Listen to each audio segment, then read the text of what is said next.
even forcing us to use our magic. And we can't have that. Not that we don't want to help people. We do. It's just easier for us to do it quietly and behind the scenes, when we have time to create the best potions and spells possible. I make my way to the back of the tower, the real entrance.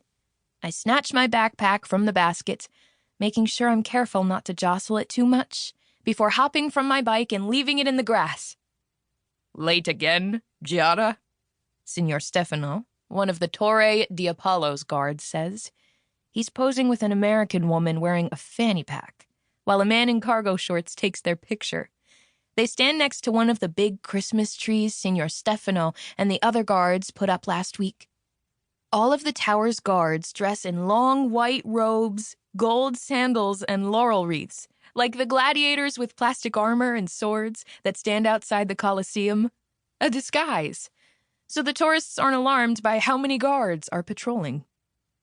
"I'm sure the first 10 minutes went fine without me," I call back. Signor Stefano laughs. "Maestra Vita might think otherwise."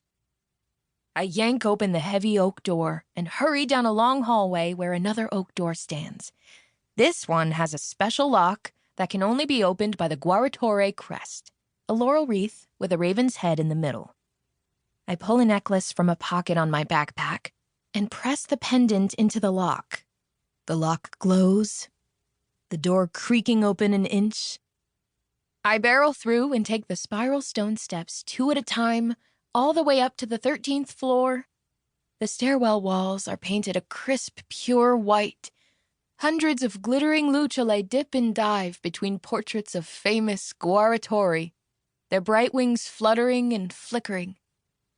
So many of my ancestors stare down at me, the Bellantuonos being the most well-known of the Strega families in all of Italy. Papa's up there, and so is my Bisnonna. Rocco expects his picture to be on the wall by the time he turns 18, which is a little ambitious if you ask me. No Guaratore has ever made the wall before their 30th birthday. There's no way they'll ever put my face up there. I don't want to follow Apollo and heal people like all the other Guaratori. It's not part of my plan.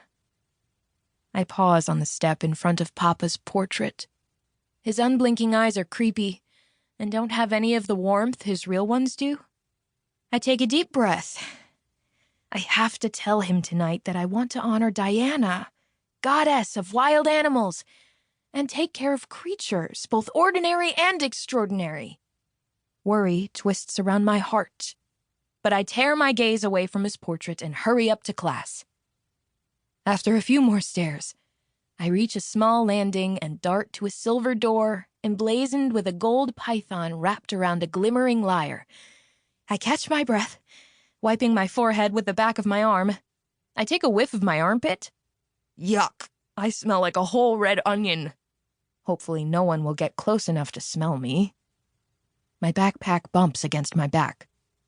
Chirrup, chirrup, chirrup. You gotta be quiet for a bit, okay? I whisper to my backpack, slipping my fingers underneath the flap and tickling a soft, feathered head.